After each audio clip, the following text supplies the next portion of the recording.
So today in the van, via satellite technology, we have Eddie Steelman with Smart Technologies in Florida, a company with 22 to 26 employees at the current moment, Yes. surviving the pandemic, and been in the industry for how long now? 8 years. Okay. And what should we know about you? Like, what's kind of why are you on? Like, what's your kind of your special niche within the industry? Where do you think you fit in? Um, well, I think I'm one of the few millennial dealer principals.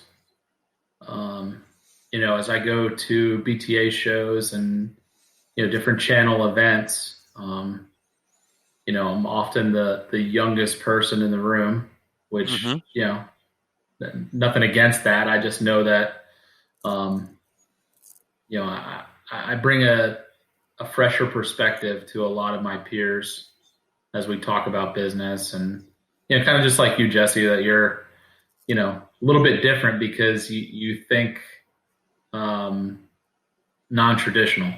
Mm-hmm. So Yeah.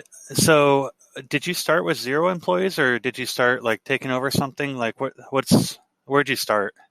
oh gosh, I started. I started. I was an employee, Okay. and I started as the delivery driver. My first day on the job was because my roommate at the time was working for this copier dealer who had two employees, and they sold some machines and they needed somebody to drive the rider truck that they rented from location to location to drop the copiers off while a technician followed behind and installed them. When I got back to the office that day, I really wasn't an employee, but my other business was kind of on a hiatus. And so I asked the guy who owned it, I said, do you have, I don't think you need a delivery driver every day, but from what my roommate's been telling me that you might need some help.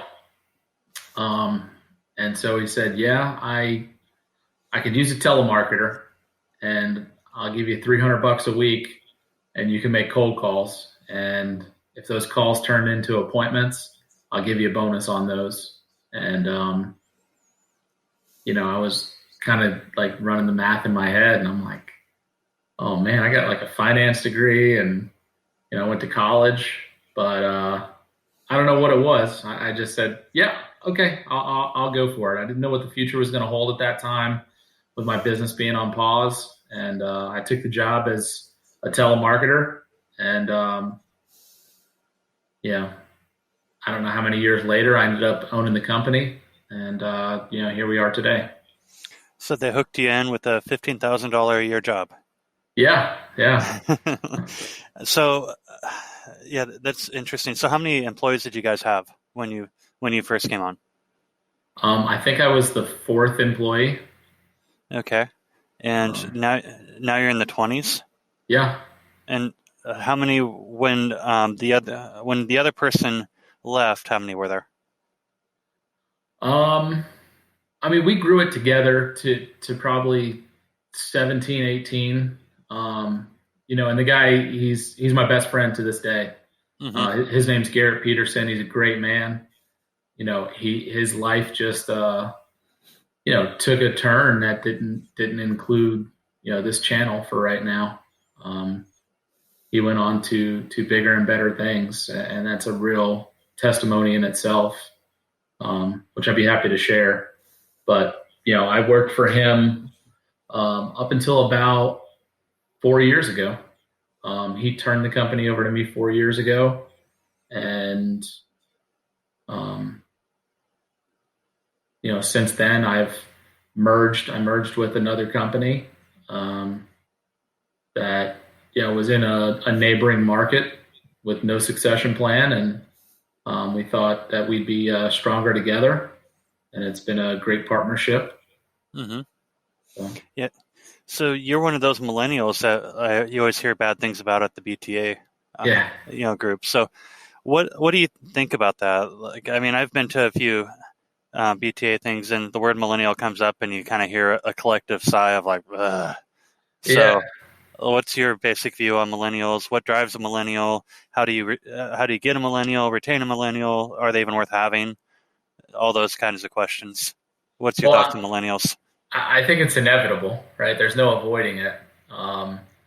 But when you look at the millennial generation, within our generation, there's a real rift, right? So there's the millennials that, don't want the label millennial, right? For all the same reason that the people in the BTA are cringing when they hear that word, right? Because, all the negative things, the entitlement, the, bad work ethic, the, me mentality. I think there's a shift in that. So I don't know if it's 50-50, but there's millennials like myself who don't associate with any of those negative things, right? Have the work ethic of my dad. Um,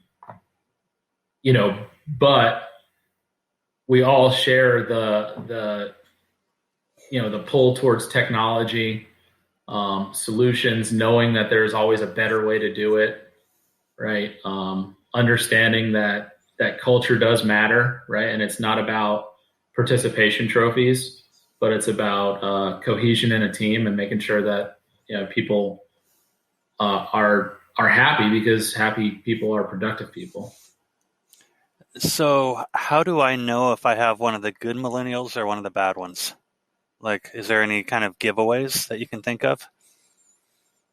Um, Not that I can think of. I know that I think the millennials that you want are the ones that are going to really crave feedback and mentorship, right? That aren't going to be afraid of being challenged.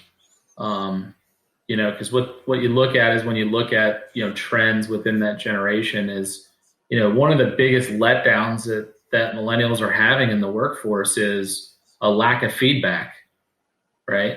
And I don't think that's going to come from, the so-called lazy people. They're not going to be upset that they were told that they were lazy, right? It's going to come from the people who want more and are looking to, take next steps to grow. If they're not getting the feedback on their performance, it leads to frustration. Yeah, you say that, and then I think about the times I've tried to give some feedback to millennials, and maybe too negatively. And Yeah. so there's an art or a way also to give the feedback, that it's not just Yeah. like, like, hey, you need to do more work, or you need to make more calls, or, well, what did you expect when you said it that way? There's maybe like, we call it the snowflake generation, I suppose, to a Yeah. degree, but like, how do you see that, like, in an ideal circumstance? Like, how would most millennials want that conversation to go? Because I think that's where a lot of guys get confused, of like, they say they want feedback, then you try to give them some feedback, and then they get upset that you're too harsh on them.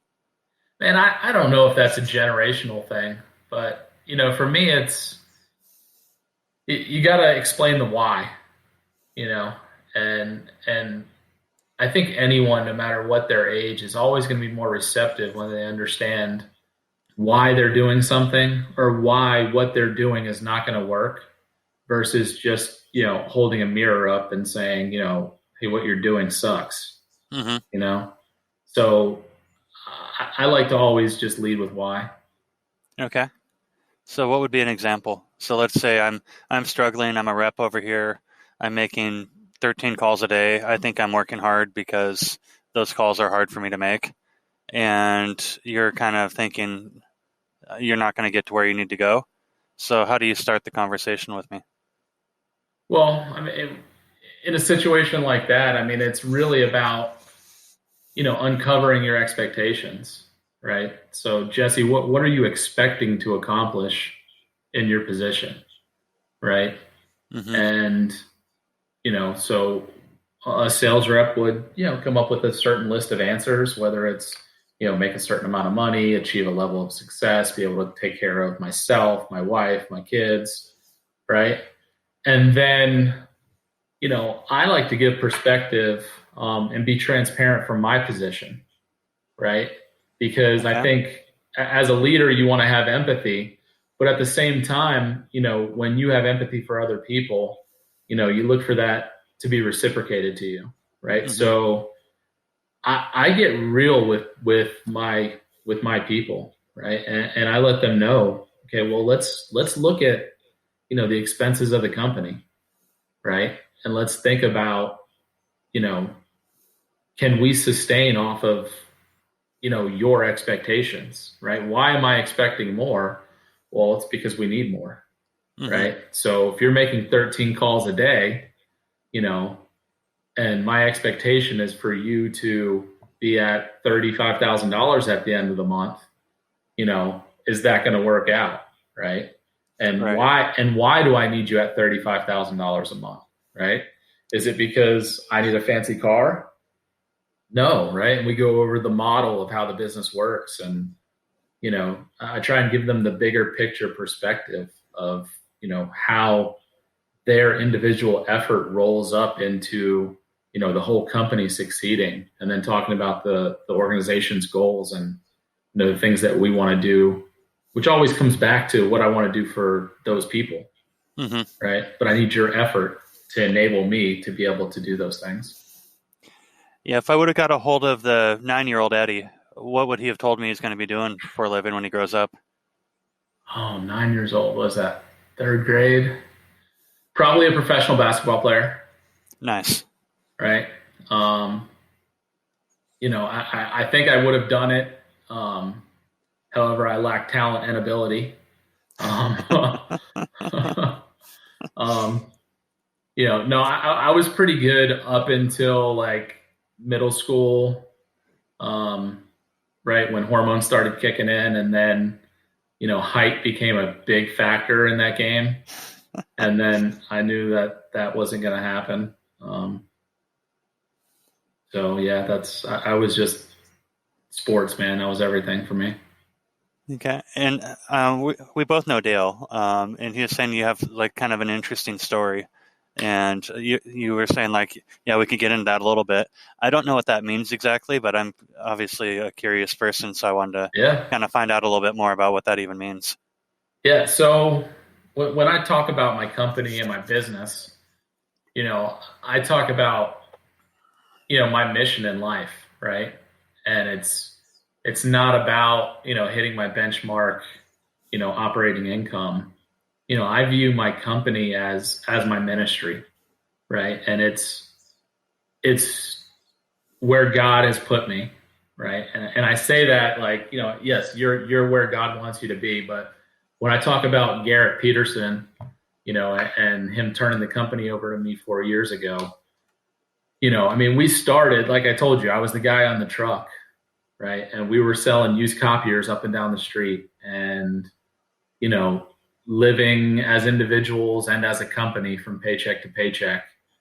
And, I started, I think we did like 700,000 that first year when I was a telemarketer, and I was really good at calling and setting appointments, and he was good at going on those appointments and closing deals. And, we kept that going and kept reinvesting. And, we went from strangers that first day to, over the course of years, really becoming best friends and brothers. And along that way, we both kind of had transformations in our lives, all because of God. Mm-hmm. He moved his uncle from Texas to live with him, just so we had someone to kind of read the Bible with and explain it to us. Because when you get into it,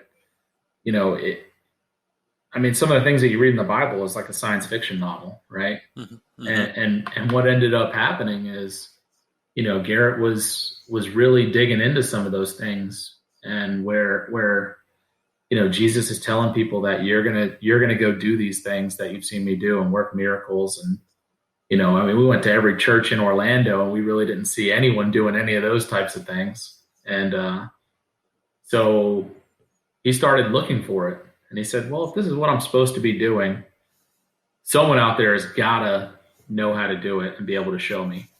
And so he found this guy in Denmark that, essentially had this, huge YouTube following, and he was going out into the streets and, praying for strangers. And, they had sicknesses and injuries and stuff, and they were getting healed.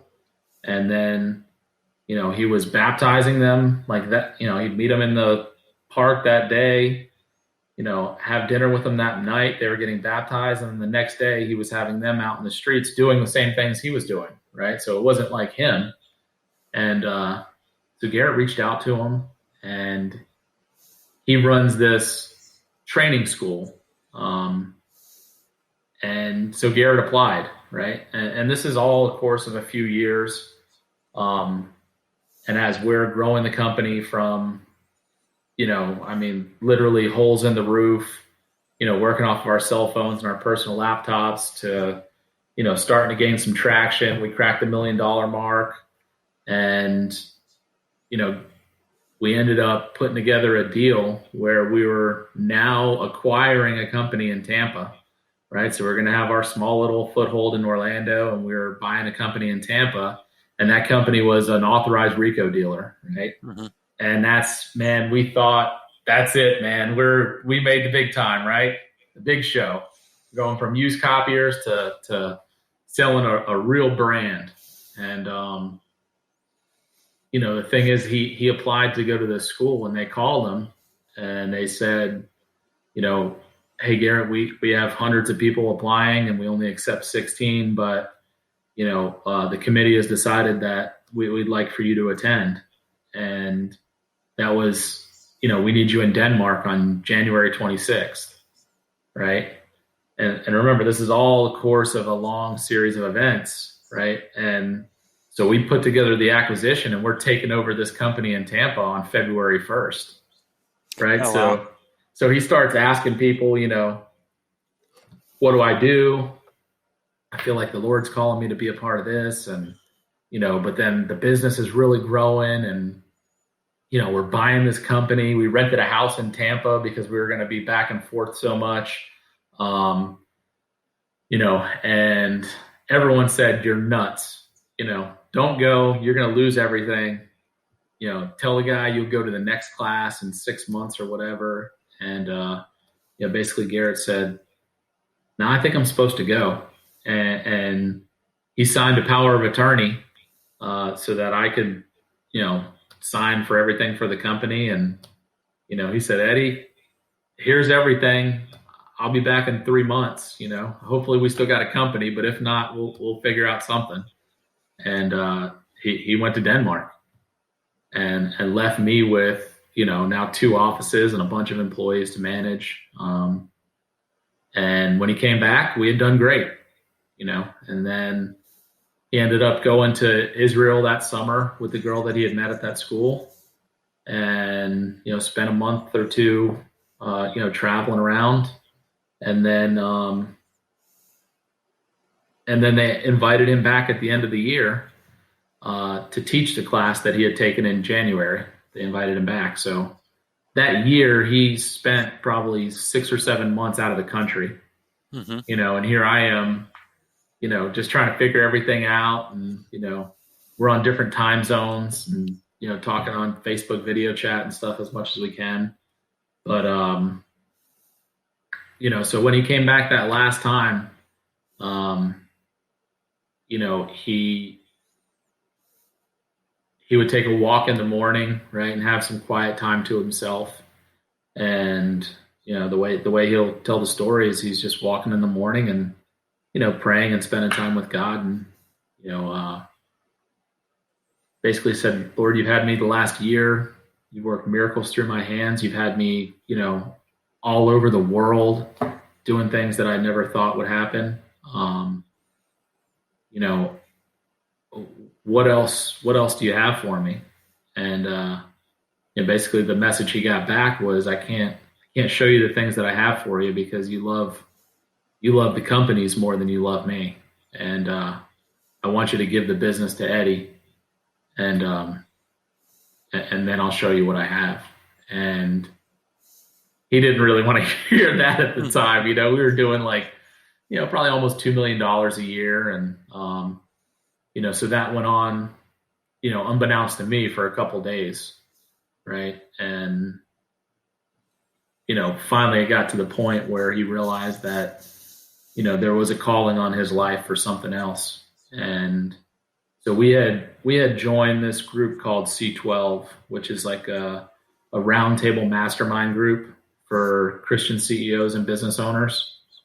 And so we get together once a month with your group, and you work on your business instead of in your business, right? And it gives you a group of peers that you can be accountable to, right? Because when you're the top guy in the company, it's very easy to be accountable to nobody, right? So joining a group like that, is really, really powerful. And, so we went to the C12 group that month, and essentially that's where he dropped the news on me that he was stepping down and wanted to turn everything over to me, no strings attached. Right. So, yeah, I think I'm curious, if we go back a year, like when he's taken off at the beginning. Yeah. What was your emotional sense? He just basically is like, hey, good luck. Don't mess it up. Obviously not like that, but what was your how did you feel about that? Was that an honor? Was that were you afraid of letting him down? What was kind of going on with you? I mean, I guess it was kind of par for the course, right? Because I had really been focused on leadership, and I'd been treating the company like it was my own already, right? Not with any expectations, right? But I had come out of the last two things I was doing was owning my own business, right? And I understood the struggles that go along with a startup, right? And that's essentially what we were when I joined. And I saw in Garrett, an entrepreneur and a man that I could follow, right? And I know how hard it is to have a great team. So knowing that I have a great leader with these sales skills and the things set up for us to be able to grow a huge business, I locked arms with him, and it wasn't really about the money. We focused on vision and bigger things than that. It got to the point where I needed to make more to provide for myself and my family. And, he ran all the decisions by me, right? Because he was just a really great salesman, right? Not to take anything away from his business acumen, because the guy is, he'll make money till the day he dies. It just comes naturally to him. But, we had to look at, do we need to bring on more people? Should we invest, or is it time to start taking, give me a raise, right? And I opted to, forego the raise, right? Stay on a performance-based structure, even though I was doing, I took the company from QuickBooks to eAutomate. I implemented FM Audit. I did all these things with no guidance, right? Because we weren't authorized with any manufacturer. So it was just me, Google, and a big cup of coffee every day, right? Trying to figure things out as we go. And so I ended up saying, I really think we should not do that. And I went and got a second job at night, right? So I spent 2 years, building the business with him during the day from, 8 to 5. And, at night, right, even as, this guy who's building the company for the kingdom of God, I needed to feed my family. So I ended up being a bathroom attendant, at nightclubs and strip clubs. And I was just the guy in the bathroom that would hand you your towel. What I always told people is you can't feed your family and your ego at the same time, right? So whatever it takes, because I just saw this business as something that would feed my family for the rest of my life, right? Even as just an employee, because we had, a bigger vision of what it was going to be. And so when that happened, it was not out of character for either of us. Yeah. Just if people want to hear more, I'm sure you're an open book. Yeah. So how would they get a hold of you? Like, what's your social media handles? What's the best way to get a hold of you? Yeah, you can find me on LinkedIn, Facebook, but LinkedIn. If you go to Smart Technologies of Florida, you can find me through there. You can find me on our website, smarttechfl.com, or you can get with me. Just search my name, Eddie Steelman or Edward Steelman, on LinkedIn. You'll find me. Okay. The last question I'd like to ask is basically, what's one thing that you've copied from somebody, since we're in the copier business? Sure. What's one thing you've copied from somebody that's helped your success? And what's one thing that people could copy from you that would make them more successful? Ooh.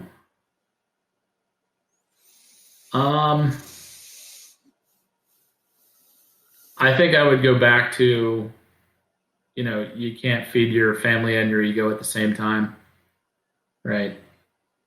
That's one thing. I think I learned that from my buddy Matthew Shaw. He taught me that saying, and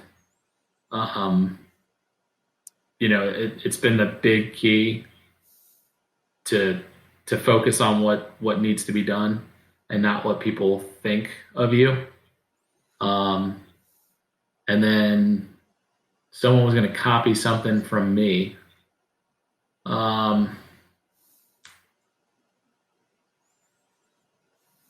Yeah, I mean, it's kind of cliche, but I would just say, bet on yourself. The best investments that I make are in myself and in other people. So you have kind of just a confidence in yourself? Yeah. I mean, I would say that I invest in myself, right? Time and money to grow, my leadership. I always seek out mentorship because those are investments that will pay dividends for the rest of my life, right? And I think same thing, investing in other people. You're going to lose a lot, but at the same time, when one of those investments pays off for you, it pays off, for years and years in high multiples. Yeah. Okay. Well, guys, this is Eddie Steelman. If you see him at a BTA meeting are you still a Rico dealer? Yeah. Yep. Okay, And that's a story for another time. We lost Rico. I got him back, and Rico and HP right now. Yeah. So if you see him at one of the channel events, say hello. Let him know that what his story's meaning, and I'm sure that everybody's has a little bit to think about right now. So appreciate your time. All right. Thank you. Thank you.